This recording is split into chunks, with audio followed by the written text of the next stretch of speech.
महर्षि, मैं स्वयं को कैसे जानूं और यहाँ मैं क्यों आया हूँ इस संसार में? खेलने की इच्छा से निकल पड़े बाजार में माया की, खेलने की।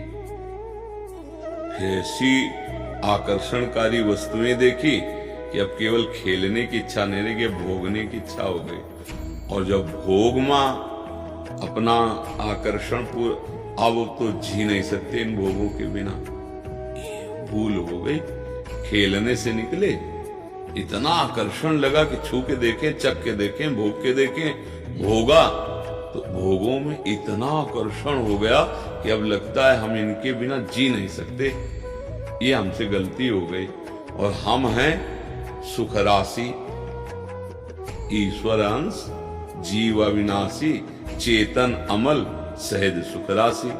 हम तो हैं सुख राशि, हमें किसी बाहरी प्राकृतिक सुख की बिल्कुल जरूरत नहीं। जब भोजन की जरूरत है, पानी, ये प्राणों को जरूरत है, मुझे नहीं जरूरत है। तो शरीर को, प्राणों को, अंतःकरण को, इंद्रियों को हमें दिया गया सतमार्ग में लगाकर जो भूल हो गई उसको मिटा दें।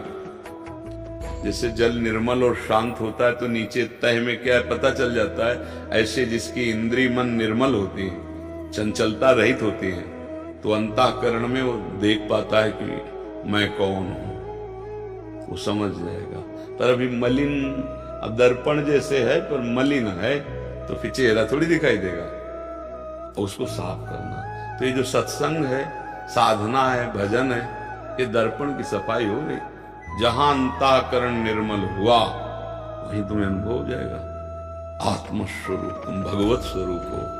तुम्हें कोई चाह नहीं है, तुम्हें कोई मार नहीं सकता, तुममें कोई विकार नहीं है। पर जिसमें विकार है उसको तुमने अपना मैं मान लिया, शरीर और अंतःकरण। बस यही भूल हो गई है। और अपने को तभी जाना जा सकता है जब पहले इनको भूले। चाहे ज्ञानी हो चाहे प्रेमी हो, दोनों की देहातीत स्थिति होती है। अगर देहातीत स्थिति, देहाभिमान रहित स्थिति नहीं तो वो केवल ज्ञान बुद्धि में पढ़ लिया है, वो केवल स्वांग भक्ति का कर रहा है, अंदर से नहीं। जैसे एक पतिव्रता श्रृंगार करती है अपने पति के लिए, और एक वैश्या भी श्रृंगार करती है वो जगत के विषयी पुरुषों के लिए, ऐसे ही कोई अनन्य भक्त पति हरि के लिए। और जो बेविचार वृत्ति है भोगियों के लिए, वो भी तो श्रृंगार कर रहा है। भगवत रसिक जी कहते हैं, विद्या रूप महत्व कुल धन यौवन अभिमान, षटकंटक देखे जहां राहन भक्ति निदान। राहन भक्ति निदान स्वांग सब नगर नारी के, विषयीन हाथ बिकाए नहीं रिझवन बतार के। नगर नारी कहते हैं वैश्य को। बोले वो वेशधारी जो विद्या रूप महत्व कुल धन, किसी कोई भी अभिमान, कोई भी अन्य आशा, तो बोले वो जैसे एक वैश्या श्रृंगार कर रही विषयी के हाथ में बिकने के लिए, ऐसे वो भी बिकने के लिए तैयार हो रहा है। इसीलिए रंग थोड़ी आ रहा है। जो प्रेम रंग आना चाहिए, भगवान की चर्चा करने से बढ़कर कोई साधना है। जैसे हम भगवान का यशगान कर रहे हैं, भगवान का गुण गा रहे हैं, दासत्व, उनकी प्रेम लक्षणा भक्ति है। धुंधकारी ने कोई और साधना नहीं की, 7 दिन केवल भगवत चर्चा सुनी, भागवत, और विमान आ गया, बैठ के चला गया। मथुरा की यज्ञ करने वाले ब्राह्मणों की पत्नियों की कोई साधना नहीं थी।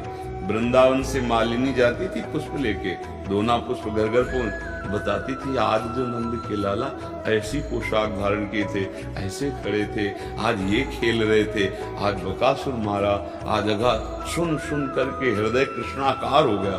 और जब वो भगवान का पूरी कथा विस्तृत है, पर भगवान का साक्षात्कार उन याज्ञिक ब्राह्मणों को ना हुआ और भगवत चर्चा सुनने वाली ब्राह्मण पत्नियों को हुआ, और भगवान ने उनका स्वागत किया। जैसे गोपीजनों को कहा था स्वागतम वो महाभागा, ऐसे उनके लिए भी भगवान शब्द बोले।